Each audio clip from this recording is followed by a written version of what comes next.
Hey everyone, today Jonathan and I, Manan and Dadhania, will present on determining the speed of Earth, the angular velocity of Earth using any pendulum located at any part of Earth.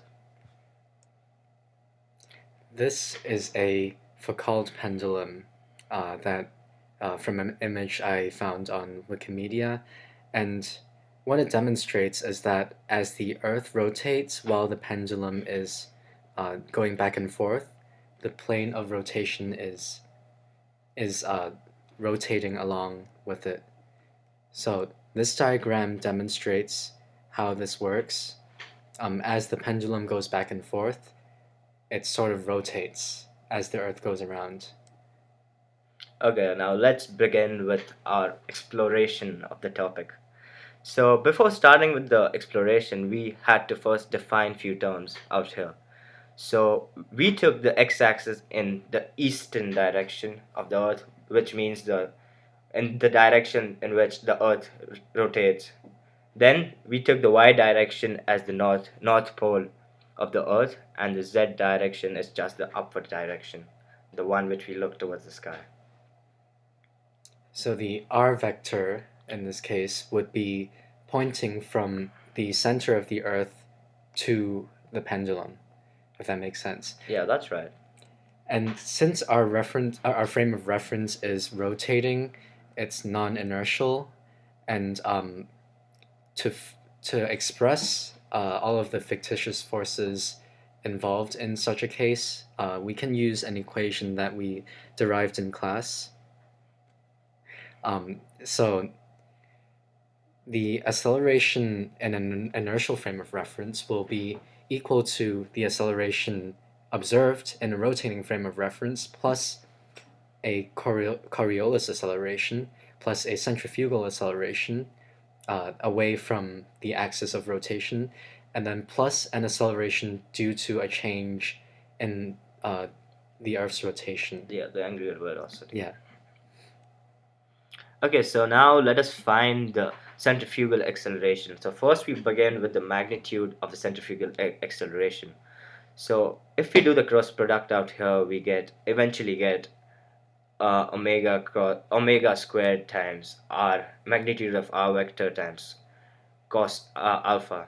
Alpha out here is just the latitude of any pendulum on Earth where we are considering. And now let us decompose the centrifugal acceleration into its components. So we get omega squared times magnitude of r vector cos alpha times sine alpha in j hat direction minus omega squared times r magnitude of r vector times cos alpha into cos alpha in k hat direction. Now we move on to the uh,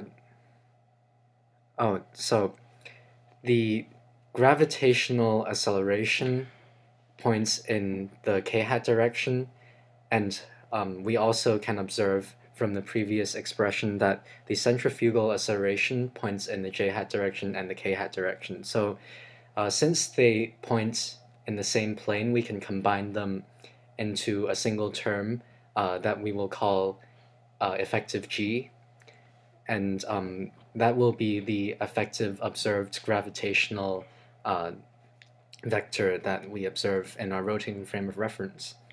And we can also assume that the rate of rotation of the Earth is constant, which means d big omega over dt is 0, which we saw in the which we can see in the fourth term of this expression right here. So that we can assume to be 0 since the Earth is not changing its angular velocity. Okay, now let's consider the forces acting on the pendulum.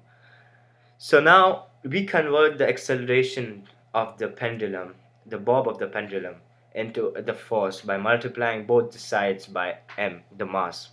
And we get ma, which is the acceleration in the inertial frame of reference, which would be equal to m times acceleration in the rotating frame of reference plus the centrifugal force minus the minus 2 m omega into v. So this will just now coming at the next part here, we just added the gravity plus the centrifugal force to get the g factor. So we added the first and second term because both lie in the same plane, and got t vector plus mg effective vector. And T vector in this case would be the tension on the string, on the pendulum from the string of the pendulum, which is an applied force. Next, we can find the Coriolis force, which is equal to minus 2m times omega times v.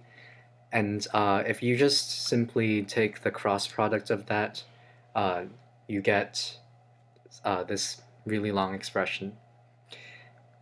Since we can assume that the pendulum's string is long and of the angle of the oscillation of the pendulum is small, uh, we can assume that the movement of the bob up and down can be negligible. Therefore, d of rz over dt is 0, which if you can look at the I hat term near the top of the screen, you can see that that cancels out one term, which gives us an expression that is shown on the bottom of the screen right here.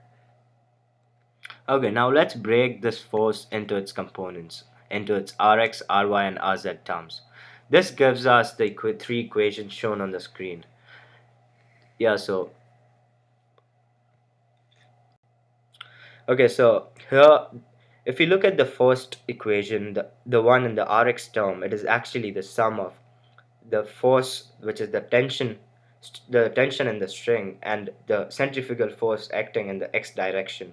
This is also true, sorry, Coriolis force in the x direction. Similarly true for the other two.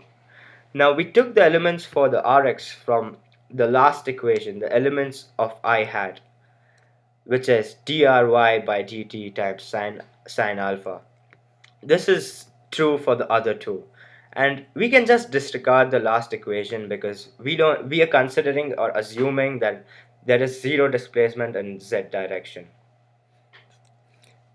Okay, now we can take the tension expression T sub x, and we rewrite that uh, in terms of constants we already know. So using trigonometry, we can see that Tx is equal to T sine theta, where theta is the angle of the pendulum's angular position, let's say, which is equal to minus T times x over L, where L is the length of the pendulum string. And it's negative because it's a force against the motion of the pendulum. And where big T without any subscripts would be the total tension force. So since we assumed that the angle of the oscillation is small, we can just assume that most of the tension is in the z direction, which is approximately equal to the weight of the pendulum, which is m times g. Also, we know that the frequency of the oscillation of the pendulum is the square root of g over L, and therefore we can substitute all three of these equations together and get an expression for the tension in the x direction, which is minus m times omega squared times x, where x is the x position of the pendulum from the origin of the pendulum. Okay, so using the previous formulas and equations, we can actually convert or change t into minus m omega squared times x, and we get three equations where we remove the tension term and all have m's in them. So we can just cut out the mass or the m's from this, and it simply becomes an equation in form of acceleration again. So to do anything useful with these sets of equations, we're going to have to rewrite the vectors r, the vector of r, in terms of a complex number, which we will call zeta. So zeta is going to be equal to Rx plus IRY. So we just turned it into a complex number where the real component is in the x direction and the imaginary component is in the y direction. So substituting this expression into uh, into this set of equations, we get the equation that the first equation that you see on the screen right here. But we can observe that the real component towards the right, dry over dt, that that isn't what it should be because the y component should be imaginary and the x component should be real.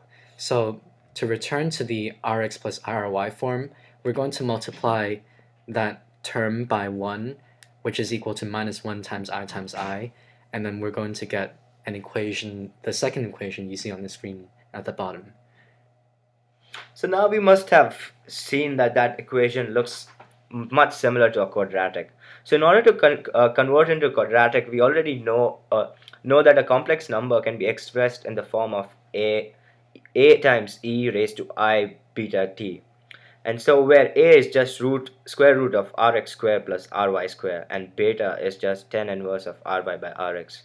So substituting and differentiating them, we get the following quadratic equation, whose quadratic solution is can be found using the last equation. So looking at the everything under the square root here, it's pretty complicated, but we can observe that the angular frequency of the Earth, big omega, is much less than the frequency of the pendulum, which is small omega. And since we're also squaring big omega here, we can basically neglect the first term under the square root. So we can say square root of blah blah blah plus omega squared is approximately equal to small omega. So we can rewrite beta like that, and putting beta back into zeta, we're going to get this expression here, a e to the power of I times something times t, and we can split out this expression and rewrite it as e to the power of I big omega sine alpha t times a bunch of other things, and where a and b are constants fixed by initial conditions. So as we heard that a and b are the constants that are determined by the initial conditions, so we can ignore them in order to find the rotation of the plane of oscillation. So we are just left with e raised to minus I omega sine alpha t, which we'll use in order to find the rotation of the plane of oscillation. So substitute, now we take zeta prime, which is equal to that, and we try to find the real part in this e raised to minus I omega sine alpha t, and we realize it's just cos of omega sine of alpha and times t.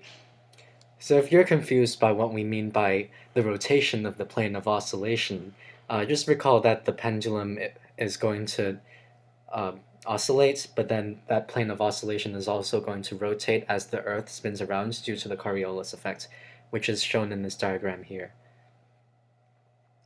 So we're going to call that period of rotation TO.